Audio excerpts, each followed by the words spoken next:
कभी भी कोई बिजनेस किया जाए, किसी भी तरह का बिजनेस जो है वो मरकरी पे आधारित है। जिस बिजनेस की आपको समझ नहीं है, आपको प्रैक्टिकल नॉलेज नहीं है, आपको खुद वो चीज नहीं आती है, आप उस चीज के बारे में लोगों को एक्सप्लेन नहीं कर सकते, उस विद्या के बारे में आपको पता नहीं है, जो काम आप कर रहे हो उससे आप डायरेक्ट प्रॉब्लम की डीलिंग नहीं कर पा रहे हो। आप स्टाफ रखने का मतलब ये कभी नहीं होता है कि हम काम 10 लोगों से करवा लेंगे। स्टाफ रखने का काम ये होता है कि काम तो मेरे को ही करना है, बट मेरे को 10 लोगों से अब करवाना है। ये नहीं है कि 10 लोग मेरे लिए काम करें, मैं पीछे बैकएंड में रहूं और 10 लोग काम करें। वो स्टाफ रखने का मतलब कभी नहीं होता है। ऐसे बिजनेस कभी सक्सेसफुल नहीं होते। स्टाफ रखने का मतलब क्या होता है कि जब मेरे से काम संभला नहीं जा रहा है, जब मैं पूरी तरह से इस काम को संभाल नहीं पा रहा हूं, तो अब मेरे को भीड़ ज्यादा है, चीजें ज्यादा है, अब मेरे को स्टाफ रखना। समझ गए आप मेरी बात? तो आप मेरे से पूछ रहे थे ना कि मैं कौन से बिजनेस में जाऊं। अब आपके लिए एक ही कंसल्टेंसी है, खुद पे एनालिसिस करो, खुद से बात करो, खुद के विचारों में चीजें डालो कि आपको क्या काम आता है, किसके बारे में आपको पूरी पक्की जानकारी है, किसके बारे में क्लाइंट पूछे तो आप सब कुछ बता सकते हो। Because why communication is also Mercury, communication is also Mercury. मतलब आपसे सपोज आपने आपके पास आया कोई फोन लेके, बोला सर ये ऑन नहीं हो रहा है। अब आपको फोन के बारे में जानकारी नहीं थी ना, भले आप नहीं बना पाते हो, बट नॉलेज होती है तो ये ऑन नहीं हो रहा है, तो हो सकता है आईसी में प्रॉब्लम हो सकता है डिस्प्ले में प्रॉब्लम हो, है ना। बट आपको नॉलेज ही नहीं है तो आप कस्टमर भी डील नहीं कर पाओगे ना, उससे कम्युनिकेट भी नहीं कर पाओगे। आई एम राइट और रॉन्ग किशोर जी? लेकिन आपने जूते का काम किया था, वो कहेगा सर इतना नहीं ये आ रहा, ये नहीं ये आ रहा, तो उसको आप बता पाओगे कि देखिए इसमें इसमें कौन सा लेदर का यूज हुआ है, इसमें किस चीजों का यूज हुआ है, इसके प्राइस कम क्यों है, इसके प्राइस ज्यादा क्यों है, आपके पैर में ये अच्छा लग रहा है, आपके पैर में ये अच्छा नहीं लग रहा है ना। तो कभी कभी प्लेनेट को ही नहीं, अपने एजुकेशन को भी देखिए, अपने नॉलेज को भी देखिए, अपनी चीजों को भी देखिए। और मैंने आपको बोला था कि आपके लिए कंसल्टेंसी बहुत परफेक्ट रहेगी। मैन्युफैक्चर 8th हाउस से रिलेटेड मैंने बोला एस्ट्रोलॉजी परफेक्ट रहेगी। बट कंसल्टेंसी का मतलब ये नहीं कि आप एस्ट्रोलॉजी के थ्रू ही कंसल्टेंसी दो। मैं एक फ्रेम लेने गया, चश्मा लेने गया, ठीक है, तो जो शॉप ऑनर था उसने एक लड़के को भेजा मेरे पास में, और वो बड़ा शोरूम था, बहुत बड़ा शोरूम है, ठीक है। तो मैं वहां पे गया जब चश्मा लेने के लिए, तो एक प्रॉपर एक व्यक्ति मेरे पास आया। वो मेरे को 50 चश्मे उसने दिखाए ही नहीं, उसने केवल 2 चश्मे निकाले। बोले सर ये आपकी आंखों पर बहुत अच्छा लगेगा, आपका जो फेस का स्ट्रक्चर है उसको मैंने देखा, ये चश्मा बहुत प्यारा लगेगा आपके ऊपर, आप लगा के देखिए। और इतना प्यार से उसने बोला कि मैंने वो चश्मा लगाया, लगा के जब चेक किया, ठीक है, तो बर्बरी का चश्मा है वो, 17,000 का पड़ा, 17,000 रुपए का।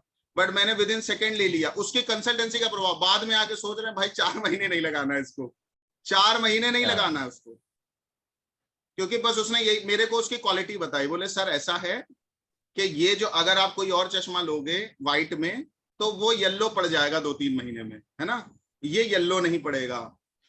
और 5-6 फीचर्स बता दिए, और सर आपके फेस पे भी बहुत अच्छा लग रहा है, और ब्रांडेड का आप इफेक्ट जानते ही हो, 3 साल तक इसकी वारंटी है, टूट जाए चीजें आ जाए, स्क्रैचेस आ गए, उसने मेरे को सोचने ही नहीं दिया कि भाई पैसे कितने। अच्छा आजकल क्रेडिट कार्ड से पेमेंट होनी है, ईएमआई भी बन जाती है, तो आपके दिमाग में चीजें जाती नहीं, जब आप कट जाते हो तो आपको पता चलता है ना। तो आप जब कट जाते हो तो पता चलता। मैं आपसे एक चीज बोल रहा था, आप जब अपने बिजनेस में ही कंसल्टेंसी ऐड कर दोगे, अपने क्लाइंट को ही कोई 10 पैसे 2 पीस उठा के दे दोगे और बोलोगे सर नहीं वाकई ये आपके ऊपर अच्छा लग रहा है, तो आपका क्या मार्केट कैप्चर नहीं बढ़ जाएगा? जी सही। मैंने बोला 8th हाउस एस्ट्रोलॉजी, एस्ट्रोलॉजी चलो ठीक है, 8th हाउस एस्ट्रोलॉजी है, ठीक है, बट 8th हाउस मैन्युफैक्चरिंग भी तो है, 8th हाउस बनाना भी तो है, 8th हाउस पेन रिलीफ भी तो है। आप किसी की जेन्युइन प्रॉब्लम को समझ करके, अगर उसको किसी ने कहा मेरे पैर में दिक्कत होती है, तो आपने उसको एक ऑफर किया एक शूज वाई उसके कि सर ये वाला शूज जो है या ये वाला जो चप्पल है ये आपके पैरों को बहुत कंफर्ट देगा, ये आपके पैरों को बहुत आराम देगा, ये आपके पैरों के लिए बहुत सही है, इससे पेन नहीं होगा, आपके घुटनों में फर्क नहीं पड़ेगा। ऐसी बहुत सारी चप्पलें आ रही हैं या शूज आ रहे हैं, अभी आपको पता ही नहीं है मार्केट में, कि वो आपके पैर में 1% दर्द नहीं होने दे सकते। आप उसको पहन के 50 किलोमीटर चल जाओ, दर्द नहीं होगा आपके पैर में। आपको पता है किशोर जी? हाँ जी सर, बनवाते भी थे हम लोग, बनवाते भी थे ना। एस्ट्रोलॉजी पढ़ने का मतलब जानते हो क्या? अगर एस्ट्रोलॉजी को खुद पे इंप्लीमेंट नहीं कर पा रहे हो ना, तो कस्टमर की प्रॉब्लम क्या दूर करोगे? और ये बात, ये कहावत मैं एकदम गलत मानता हूं, एकदम गलत मानता हूं कि अपना जो ज्योतिषी है, अपना जो मतलब डॉक्टर है, वो खुद का इलाज नहीं कर पाता।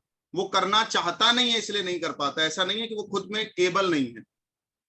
ठीक है, मुझे मेरी बहन की कुंडली मिलानी थी किसी के साथ में, किसी के उसके साथ शादी में तय कर रहा हूं, तो मैं जिनको अपने से बड़ा मानता हूं, मैंने जानबूझ के उनके पास कुंडली भेजी, क्योंकि खुद की कुंडली देखने से, खुद में मिलाने से वो आप चीजें पकड़ नहीं पाओगे, क्योंकि डेस्टिनी जो पकड़ने वाला होता है ना, वो दूसरा ही व्यक्ति होता है कहीं ना कहीं। तो ऐसा नहीं है कि आप उसको को रिलेशन में भी चीजों को ले जा सकते हो। मैं हमेशा एक बात बोलता हूँ, अभी मेरे पास एक लड़की आई, वो MBBS करना चाहती है।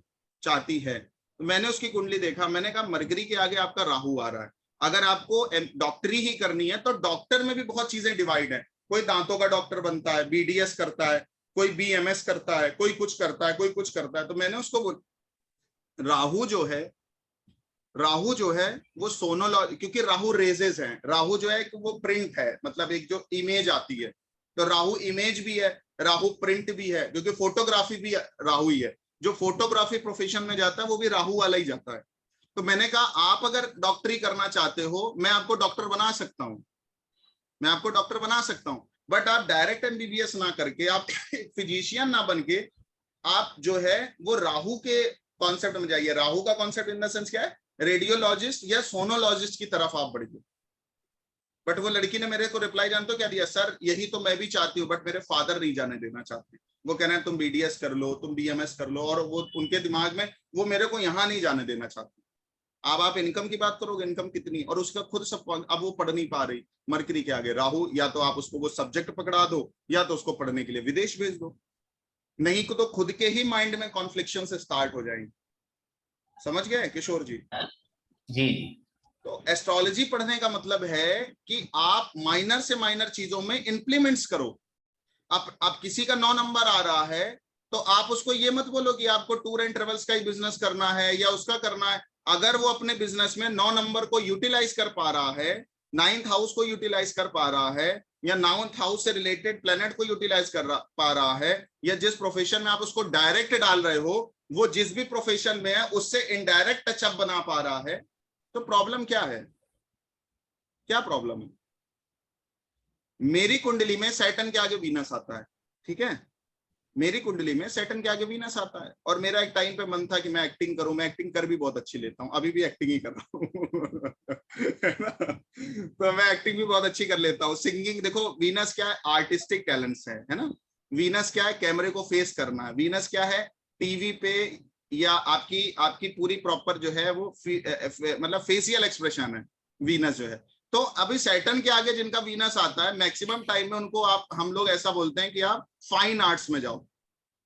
एक बीइंग एन एस्ट्रोलॉजर हम लोग क्या बोलते हैं, आप फाइन आर्ट्स में जाओ, ठीक है, या वीनस के प्रोफेशन में जाओ। आप मॉडलिंग कर लो, आप जो है वो कोई मतलब एक्टर या एक्ट्रेसेस का कोर्स कर लो, है ना।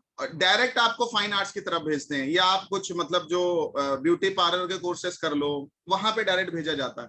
बट अगर कोई व्यक्ति सैटर्न के साथ डायरेक्ट अगर वीनस के को यूज नहीं कर पा रहा है, और वो अपने ही काम में जो काम कर रहा है वो कहीं ना कहीं कैमरे के सामने कर रहा है, या टीवी परफॉर्म कर रहा है, या एक एस्ट्रोलॉजर भी अगर टीवी में आ रहा है, कहीं ना कहीं वो वीनस को यूटिलाइज कर रहा है, कहीं ना कहीं यूटिलाइज कर रहा है वीनस को, है ना। तो अपने माइंड में थोड़ी फ्लेक्सिबिलिटीज लाइए। हम देखिए, ये सबके लिए, ये मेरे लिए भी है, ये आपके लिए भी है।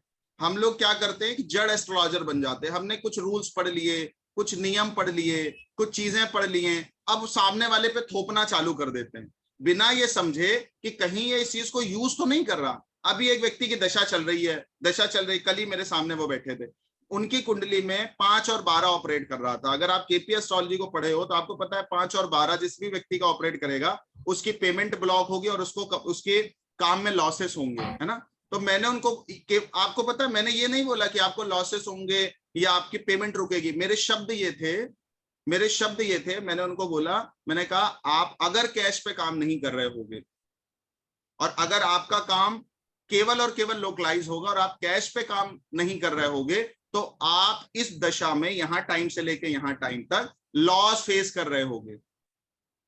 सामने वाला बोलता नहीं सर मैं लॉस फेस नहीं कर रहा हूं, तो मैंने कहा अच्छा ठीक है, मैंने तो प्रेडिक्शन दिया, अब आप बताइए को रिलेट करिए, बात सही है कि नहीं। बोले सर मेरे पास जब एडवांस पेमेंट आ जाती है ना, तो फिर मैं अपने टीम को या अपने मतलब जो मेरे मतलब स्टाफ है या मेरे जो वर्कर्स हैं उनको तब मैं ऑर्डर देता हूं कि अब आप इस व्यक्ति का माल बनाना चालू करिए।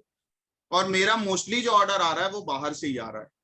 तो एक तरफ आपने बोल दिया किसी को कि 5-12 आ रहा है, ज्योतिष में तो यही लिखा है, केपी एस्ट्रोलॉजी तो यही बोलती है, आपने एक तरफ ये बोल दिया, आप खुद को भी खराब कर रहे हो और इस साइंस की भी वैल्यू को गिरा रहे हो आप। सामने वाला तो ये बोल के चला जाएगा ना, अगर उसको एस्ट्रोलॉजी के बारे में पता नहीं है, उसको चीजें आती नहीं है, उसको उसका फेथ नहीं है, वो तो यही कहेगा ना पंडित जी के पास गया, एस्ट्रोलॉजर के पास गया, वो तो ये बोल रहा था। हमारे एक भी कमिटमेंट से, हमारे मुंह से एक शब्द से हमारी साइंस कलंकित होती है। और हमारी जो पीढ़ियों के एस्ट्रोलॉजर हैं जिनकी वजह से हम इस साइंस को पकड़ के चल रहे हैं, आगे बढ़ रहे हैं, जिस साइंस को, जो साइंस हमारा आपका पेट भर रही है किसी भी तरह से एनी हाउ, उनके भी मत्थे को चोट पहुंचती है, उनके भी सम्मान का हरण कर लेते हैं हम। बात समझ पा रहे हैं? तो एस्ट्रोलॉजी में कंसल्टेंसी करना एक आर्ट है, एस्ट्रोलॉजी में एग्जैक्ट सोल्यूशन देना ये एक आर्ट है। एस्ट्रोलॉजी में किसी को टाइमिंग ऑफ इवेंट बताना कि आप कौन सी घटना कब घटित होगी, ये एक आर्ट है। वो ऐसे ही नहीं आती है किसी के पास में, उसके लिए थोड़ी तपस्या करनी पड़ती है, थोड़ा जुनूनी होना पड़ता है, थोड़ा सा एस्ट्रोलॉजी को और डिटेल में समझना पड़ता है। कोई 2 4 6 10 कोर्स करके एस्ट्रोलॉजर नहीं बन पाओगे कोई भी, ना मैं बन पाया हूं ना आप बन पाओगे। मैं इस फील्ड में कम से कम 7 से 8 साल से हूं, प्रोफेशनली 6 साल से हूं। आज भी मेरे को पता चलता है कि कोई नई चीज मार्केट में है, कोई नई बुक आई है, फिर भी मैं उसको मंगाता हूं, पढ़ता हूं। ऐसे आपको भी करना पड़ेगा, ऐसा नहीं है कि बस 2 4 6 बार पढ़ लिया है, कोई कोर्स कर लिया आपको आ गई एस्ट्रोलॉजी। तो मैं आपको एक चीज बता रहा था, अपने ब्रेन पर थोड़ा और जोर डालिए कि एक कॉम्बिनेशन को देख करके एक प्रेडिक्शंस नहीं हो सकती, एक कॉम्बिनेशन को देख करके केवल एक ही चीज उसके ऊपर नहीं थोपी जा सकती, उससे 1 लाख प्रेडिक्शंस निकाली जा सकती है। 1 लाख प्रेडिक्शंस, एक ही रूल पे 1 लाख प्रेडिक्शंस निकलेंगी। तो जो सामने आपके व्यक्ति बैठा है ना, उसको एनालिसिस करो थोड़ी देर, उसको समझने की कोशिश करो। और ये जो चीज मैं बता रहा हूं ना, ये कोई बताने वाला नहीं है आपको, ऑनलाइन चाहे जितने कोर्सेज कर लोगे, बिकॉज मैं वो टचअप देने की कोशिश करता हूं मेरे स्टूडेंट्स को, वो टचअप देने की कोशिश करता हूं ताकि आप अपनी, अगर मेरे से कर रहे हो ना आज, अगर मेरे को 19-20 हजार 50 हजार जो भी आप मेरे को दे रहे हो, उससे आप उससे 10 गुना ज्यादा कमा लो। वो टचअप देने की कोशिश मैं करता हूं, आप ले पाओ ना ले पाओ, बट जो ले रहे हैं वो ले लेंगे वो। बात समझ रहे हैं सभी लोग? तो एस्ट्रोलॉजी को ब्लाइंडली रूल्स को थोपना नहीं है किसी के ऊपर। अगर वो कोई बात सामने वाला बोल रहा है, उसको समझने की भी कोशिश करनी है, उसको सुनने की भी कोशिश करनी है, उसको समझने की भी कोशिश करनी है, उसके बाद चीजों को कोरिलेट भी करना है, 2 4 क्वेश्चंस भी करने हैं उससे कि क्या सर ऐसा है क्या, ऐसा है क्या, ऐसा है क्या। फिर वो आपको बोलेगा हाँ यहाँ पे यूटिलाइजेशन हो रहा है, यहाँ पे चीजें हो रही। अब पुराने एस्ट्रोलॉजर क्या करते थे या करते हैं, वो देखेंगे, वो सामने वाला आ गया मेरे को एमबीबीएस करना है, एमबीबीएस का वो क्या बोलते हैं, एमबीबीएस का योग ही नहीं है, और सामने वाला जिद्दी हुआ तो एमबीबीएस ही जाके करता है। क्यों नहीं है योग? आप इस पे क्यों फोकस कर रहे हो कि योग नहीं है? आप इस पे फोकस क्यों नहीं कर रहे हो कि योग बनाया कैसे जा सकता है? आप सॉल्यूशंस पे क्यों नहीं फोकस कर रहे हो? आप प्रॉब्लम पे क्यों फोकस कर रहे हो? वो प्रॉब्लम का सॉल्यूशन आपसे लेने के लिए आया है, और आपने जो मांगा वो आपको दिया भी। आप अपनी औकात के हिसाब से ही मांगते हो, 200 मांगो, 300 मांगो, 500 मांगो। कोई 5000 मांग रहा है तो उसकी औकात है, कोई 20,000 मांग रहा है तो उसकी औकात है, उसने वो औकात को बिल्ट भी किया है। कोई 1 लाख मांग रहा है तो वो अपनी औकात बनाता है, और आपके औकात के बराबर लोग आपको पे भी कर रहे हैं। उसके बाद आप उसको समझा दो, उसके बाद आप उसको बोल दो कि नहीं आपकी कुंडली में एमबीबीएस करने का योग नहीं है। आप किसी की आग को कैसे बुझा सकते हो? कहां पे आपको सुख सुकून और शांति मिलेगी? तो रियल जो कंसल्टेंसी है वो इस बात पे कभी नहीं है कि आप सामने वाले के ऊपर कुछ भी थोपो। रियल जो कंसल्टेंसी है वो सामने वाले जो चाहता है उसको रास्ता दिखा दो कि अच्छा वाया आप ऐसे जाना चाहते हो तो आप ऐसे चले जाओ, ऐसे जाना चाहते हो ऐसे चले जाओ। फिर वो मेरे से बोली थोड़ी देर बाद कि मेरे को सर अब पिताजी की, मैंने जानते हो उसको क्या बोला, मैंने कहा बीडीएस में एडमिशन, वो डॉक्टर, दांतों के डॉक्टर की प्रिपरेशन भी कर रही है। मैंने कहा कितने साल हो गए? बोले 1 ईयर हो गया। मैंने कहा इमीडिएट बीडीएस छोड़ दो, इमीडिएट छोड़ दो। बोले सर अब नहीं हो पाएगा। हमने कहा तो फिर घर छोड़ दो, बिकॉज वाई मरकरी राहु का कॉम्बिनेशन आपको नेटिव लैंड में नहीं पढ़ने देता है। मैंने ये नहीं बोला कि आप ये करके सक्सेस गेन नहीं कर पाओगे, वो तो नेगेटिव करना हो गया ना। हम एम्पावर करने के लिए खड़े हैं, हम नर्चरिंग करने के लिए खड़े हैं, हम उसको उसी वीकनेस को उसकी स्ट्रेंथ बनाने के लिए खड़े हैं। हम उसको और डिमोटिवेटेड करने के लिए नहीं खड़े, क्योंकि घर वाले तो ऑलरेडी कर रहे हैं, समाज तो ऑलरेडी डिमोटिवेटेड करता है और इस फील्ड में स्कोप नहीं है ऐसा भी बोलता है। तो मैंने कहा बेटा अगर आप फिर भी पढ़ना चाहते हो तो आप इसको अपना घर छोड़ दो इमीडिएट।